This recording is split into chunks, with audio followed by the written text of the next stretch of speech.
Hallo liebe Häkelfreunde, heute habe ich diesen schwungvollen Poncho für euch entworfen und gehäkelt. Die verwendete Wolle hat einen samtigen Charakter, das effektvolle Wellenmuster ist einfach nachzuarbeiten und mündet in der lebendig schwingenden Abschlusskante aus Fransenwolle. Die spitz zulaufenden Enden drehen sich raffiniert ein und verleihen dem frechen Poncho eine wunderbar lässige Note. Der herrlich weiche Schiffchenkragen rundet das jugendliche Gesamtbild ab. Ihr findet ausführliche Materialangaben für eure Größe im Anfangsbereich des Videos. Und jetzt wünsche ich euch viel Freude beim Nacharbeiten.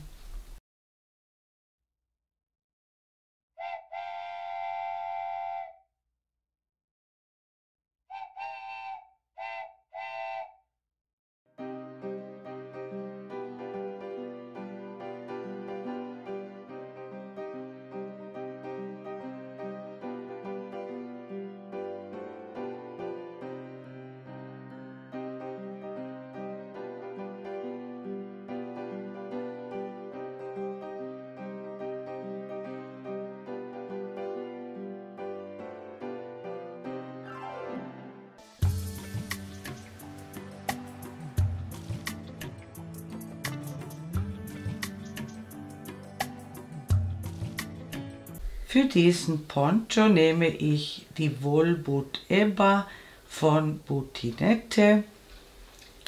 So ein Knäuel hat 50 Gramm und 130 Meter Lauflänge.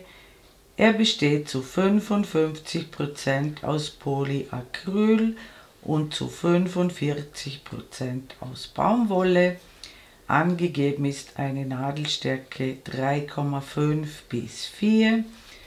Ich verwende für die Anschlagsreihe eine Häkelnadel Nummer 3,5 und danach eine Häkelnadel Nummer 4.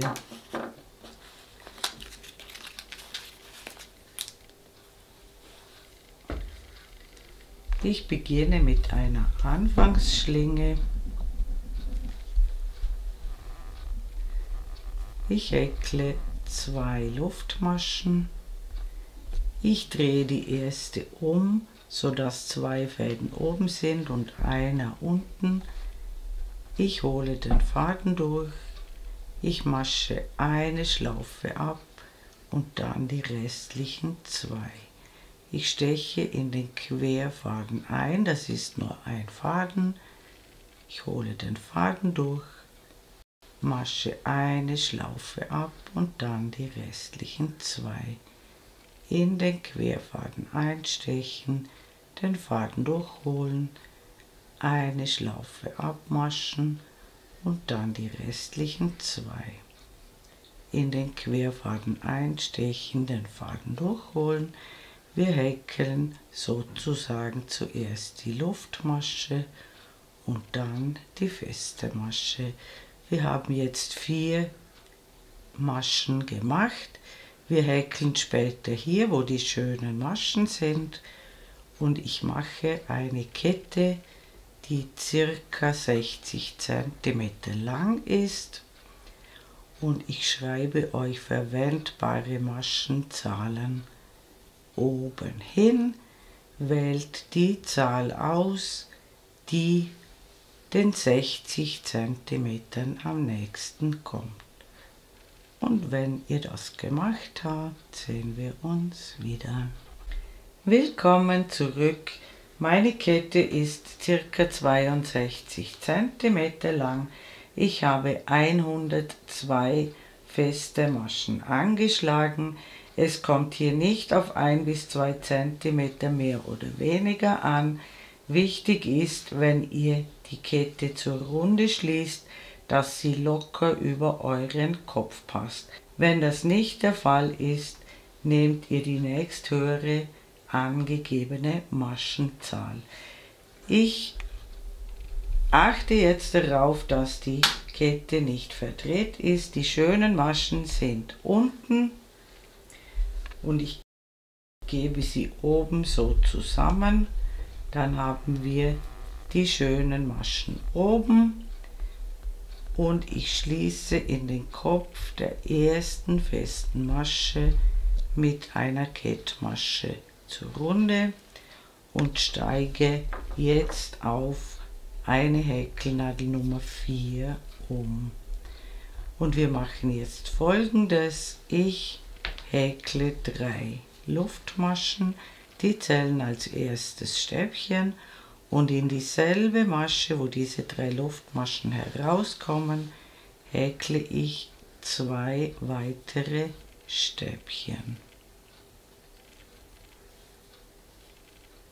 Dann häkle ich bei meiner Ausgangszahl 49 Stäbchen.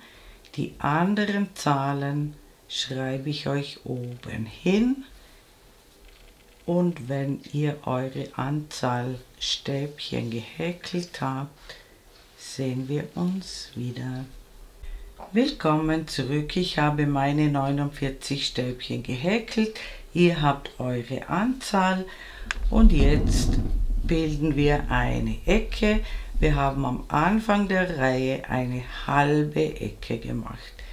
Jetzt bilden wir eine ganze Ecke. Dazu häkeln wir in die nächste Masche 3 Stäbchen in eine Masche.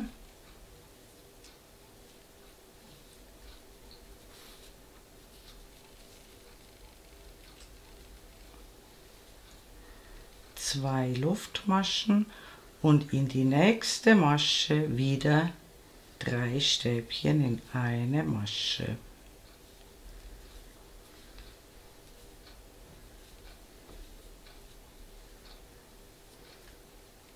Und jetzt häkeln wir dieselbe Anzahl Stäbchen wie auf der anderen Seite, in meinem Fall 49, und am Ende der Runde sehen wir uns wieder.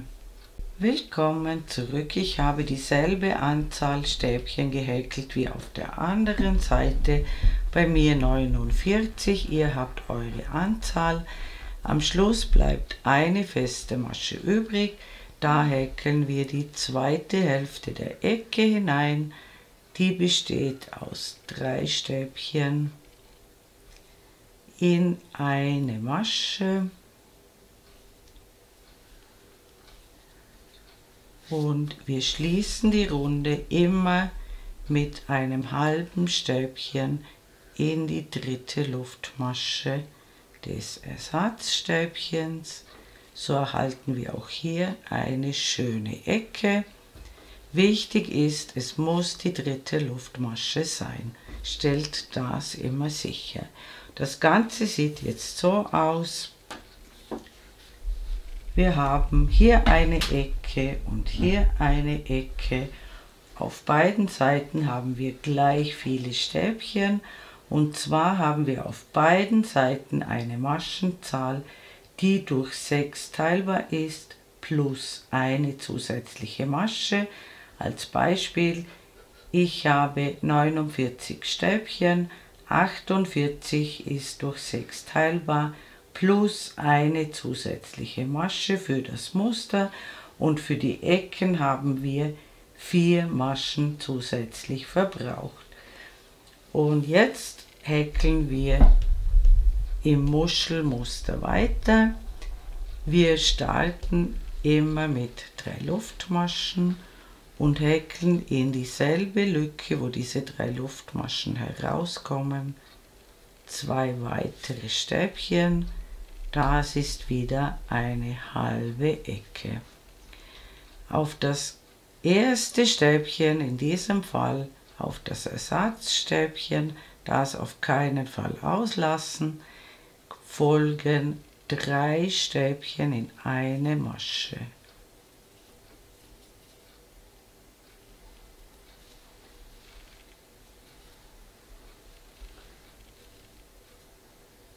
Das ist eine halbe Muschel. Jetzt Gut schauen, der nächste Maschenkopf ist immer ein bisschen verzogen, aber dennoch müssen wir da hinein häkeln. Und wir häkeln über die nächsten 5 Maschenköpfe, 1, 2, 3, 4, 5, 5 zusammen abgemaschte Stäbchen. Wir holen einen Umschlag, stechen ins erste Stäbchen ein, holen den Faden durch, maschen 2 Fäden ab. Einen Umschlag holen, ins zweite Stäbchen einstechen, den Faden durchholen, 2 Fäden abmaschen. Ein Umschlag, ins dritte Stäbchen einstechen, ein nicht ganz fertiges Stäbchen häkeln, das Ganze noch ein 4. Mal und ein 5. Mal. Wir haben 6 Schlaufen auf der Nadel, die maschen wir alle gemeinsam ab und in die nächste Masche folgen 5 Stäbchen in eine Masche. 1, 2, 3, 4, 5. Jetzt folgen wieder 5 zusammen abgemaschte Stäbchen. 1, 2, 3, 4, 5. 6 Schlaufen müssen auf der Nadel sein. Die maschen wir gemeinsam ab. In die nächste Masche folgen 5 Stäbchen in eine Masche.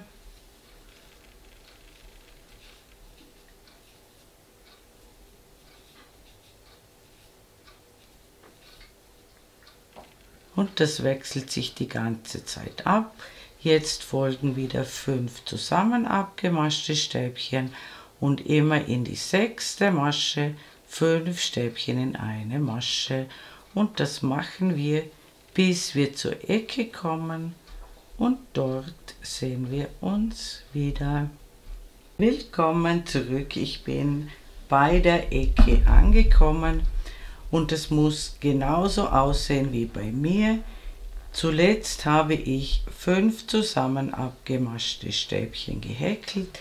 Eine Masche muss übrig sein vor der Lücke und in diese Masche häkeln wir eine halbe Muschel. Das bedeutet 3 Stäbchen in eine Masche. Ihr müsst immer schauen, dass sich ein Berg, ein Tal, ein Berg, ein Tal immer abwechseln. Wenn das nicht so ist, habt ihr irgendwo einen Fehler gemacht, dann müsst ihr schauen, wo der Fehler liegt. Es muss sich immer genau so ausgehen. Dann häkeln wir in die Ecke, auch die bleiben immer gleich. 3 Stäbchen in die Lücke.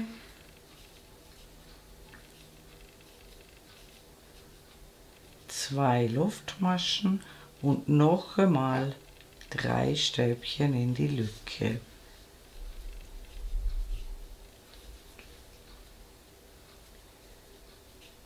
Die zweite Kante ist identisch.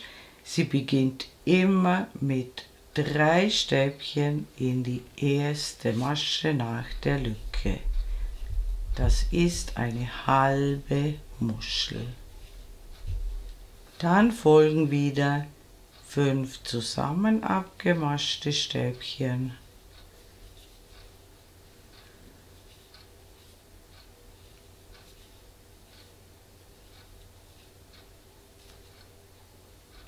Und danach in die nächste Masche 5 Stäbchen in eine Masche.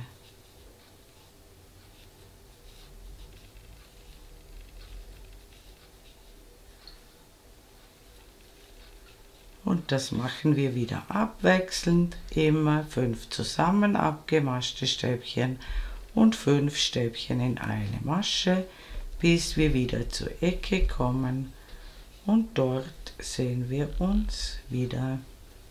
Willkommen zurück. Ich bin beinahe rundherum gekommen, auch hier muss das so aussehen. Zuletzt habe ich 5 zusammen abgemaschte Stäbchen gehäkelt. Eine Masche ist noch übrig und da häkeln wir eine halbe Muschel hinein und die besteht aus 3 Stäbchen in eine Masche. Dann fehlt uns noch die halbe Ecke, das ist ganz wichtig. Das heißt, wir häkeln in die Ecke, wo schon 3 Stäbchen drin sind, noch einmal 3 Stäbchen hinein. Das ist die zweite Hälfte der Ecke. Und wir schließen immer mit einem halben Stäbchen in die dritte Luftmasche des Ersatzstäbchens. Und das war im Prinzip schon das ganze Muster. Es besteht aus 2 Reihen. Ich zeige euch beide Reihen ein weiteres Mal. Die erste Musterreihe besteht aus Stäbchen. Wir starten immer in jeder Reihe mit 3 Luftmaschen und weiteren 2 Stäbchen in die Lücke. Und in dieser Reihe häkeln wir nur Stäbchen und zwar auf jede Einstichstelle ein Stäbchen. Auch hier dieses Ersatzstäbchen nicht vergessen. Und auch in den zweiten Maschenkopf, der nicht ganz so schön ist wie die anderen. Das kommt durch das Schließen der Runde, aber in jede Masche muss ein Stäbchen hinein. Und wir häkeln in jede Masche ein Stäbchen. Auch hier diese Einstichstellen sehen etwas anders aus als normale Maschen, aber trotzdem in jede ein Stäbchen häkeln. Und zur Kontrolle, es kommt immer wieder eine Zahl heraus, die durch 6 teilbar ist, plus eine zusätzliche Masche. Da wir in jeder Reihe pro Kante 6 Stäbchen zunehmen in den Ecken, immer 2 mal 3, kommt immer wieder eine Zahl heraus, die für das Wellenmuster passt. Und an der nächsten Ecke sehen wir uns wieder. Willkommen zurück, ich bin bei der Ecke angekommen und die besteht aus 3 Stäbchen in die Lücke,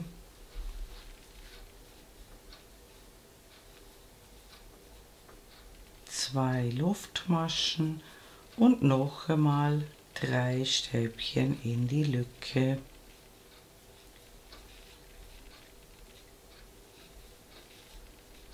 Und wir häkeln wieder Stäbchen, bis wir die Runde schließen können und dort sehen wir uns wieder.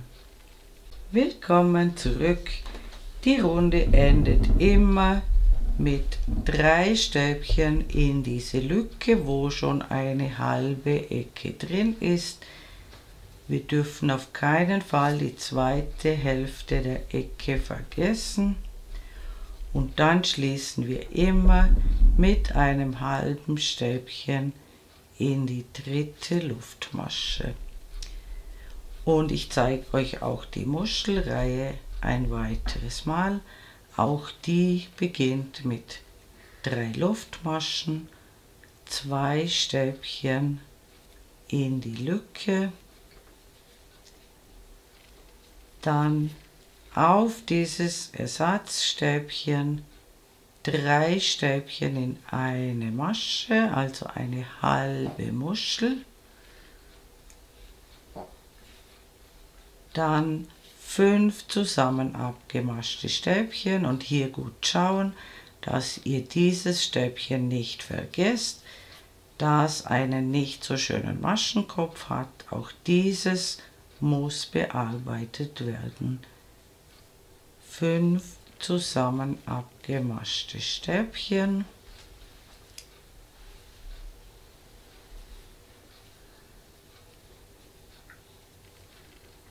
Und immer in die nächste Masche 5 Stäbchen in eine Masche.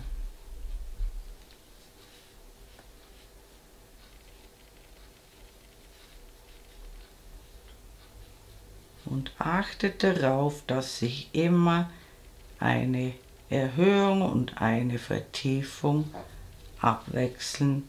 Und das machen wir bis zur nächsten Ecke und dort sehen wir uns wieder. Willkommen zurück, ich bin an der Ecke angekommen. Wie gesagt, das Ende der Reihe sieht immer so aus, beziehungsweise das Ende der Kante. 5 zusammen abgemaschte Stäbchen, eine Masche muss vor der Lücke übrig sein. Da häkeln wir eine halbe Muschel hinein, nämlich 3 Stäbchen in eine Masche. Dann folgen 3 Stäbchen in die Lücke.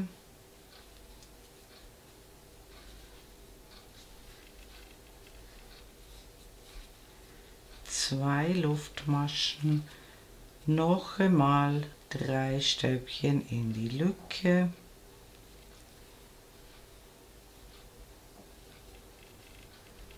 Und die Kante beginnt immer. Ihr müsst hier immer diese Maschen zur Seite schieben, damit der erste Maschenkopf sichtbar wird. 3 Stäbchen in die erste Masche, also wieder eine halbe Muschel. Dann folgen 5 zusammen abgemaschte Stäbchen und danach wieder 5 Stäbchen in eine Masche und am Ende der Runde sehen wir uns wieder. Willkommen zurück. Ich bin beinahe rundherum gekommen.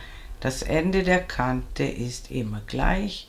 5 zusammen abgemaschte Stäbchen und in die letzte Masche vor der Lücke eine halbe Muschel bestehend aus 3 Stäbchen in eine Masche und dann nicht vergessen die zweite Hälfte der Ecke, also noch einmal 3 Stäbchen in die Lücke.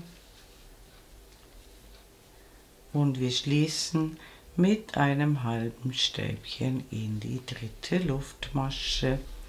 Und diese beiden Reihen werden nun stets wiederholt, bis euer Poncho die gewünschte Länge erreicht hat, in der Spitze gemessen.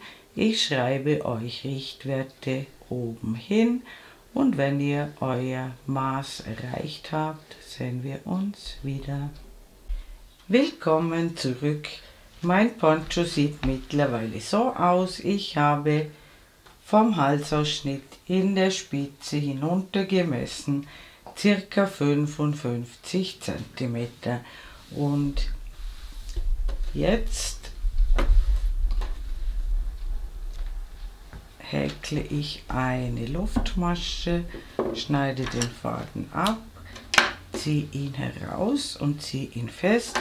Ich habe mit einer Stäbchenreihe geendet. Es ist aber egal, ob ihr mit einer Stäbchenreihe endet oder mit einer Muschelreihe.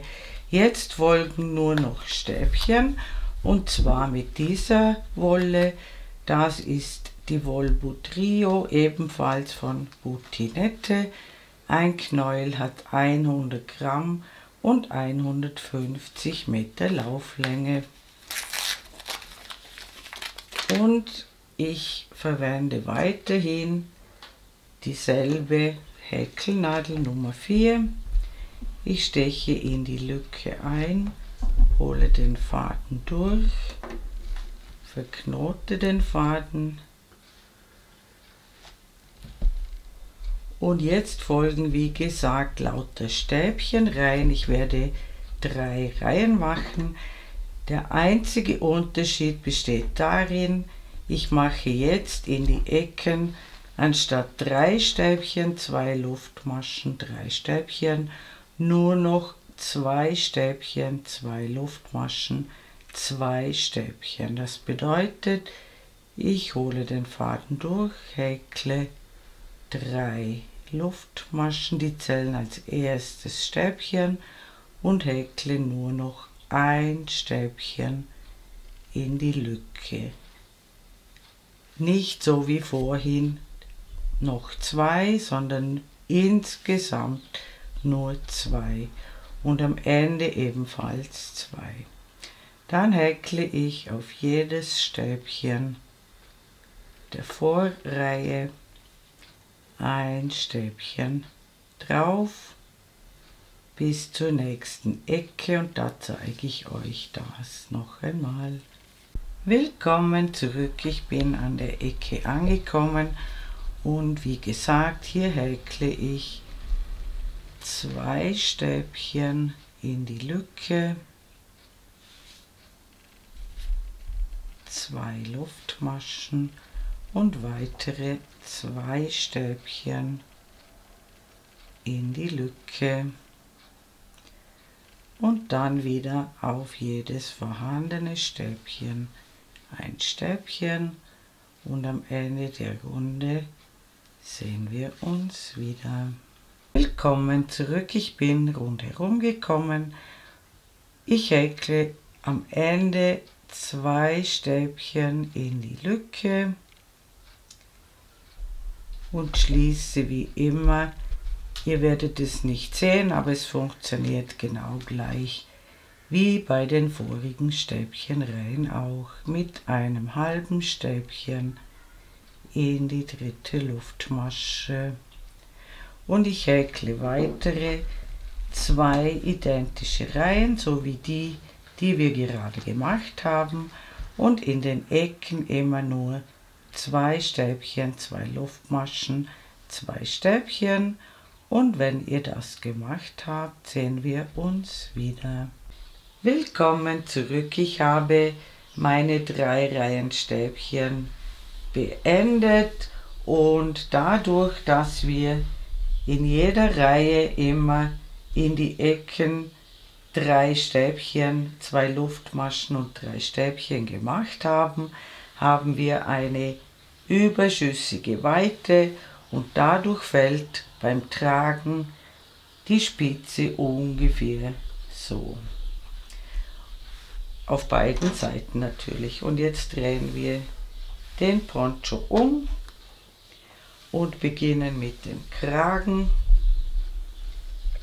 Und dazu schlinge ich hier in der Anschlagskante in der Mitte, beginne ich neu an. Ich hole den Faden durch, mache einen Knoten hinein. Ich steche noch einmal in dieselbe Masche ein, hole den Faden durch, häkle 3 Luftmaschen. Ihr seht hier schöne Einstichstellen. Ihr könnt hier ruhig ein bisschen tiefer einstechen, also nicht nur einen Faden erwischen.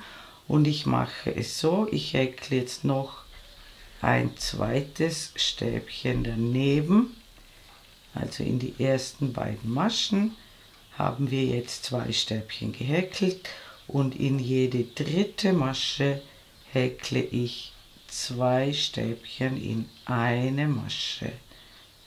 So erhalten wir ungefähr ein Drittel mehr an Weite, also noch einmal 2 einzelne Stäbchen in die nächsten 2 Maschen, also nebeneinander, und dann in die nächste Masche 2 Stäbchen in eine Masche, und das machen wir einmal rundherum und dann sehen wir uns wieder.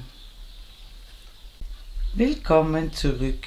Ich habe lauter Stäbchen gehäkelt, ich habe jedes dritte Stäbchen verdoppelt und hier vorne habe ich geschaut, dass kein Loch entsteht. Das Ganze muss sich nicht genau gehen. Ihr macht diese Zunahmen einfach so oft es sich ausgeht. Jetzt schließe ich in die dritte Luftmasche zur Runde, häkle wieder 3 Luftmaschen als Ersatz fürs erste Stäbchen und häkle auf jedes Stäbchen der Vorreihe ein Stäbchen drauf. Das mache ich noch einige Runden so weiter. Die Höhe des Kragens schreibe ich euch oben in die Ecke. Und wenn ihr das gemacht habt, sehen wir uns noch einmal wieder.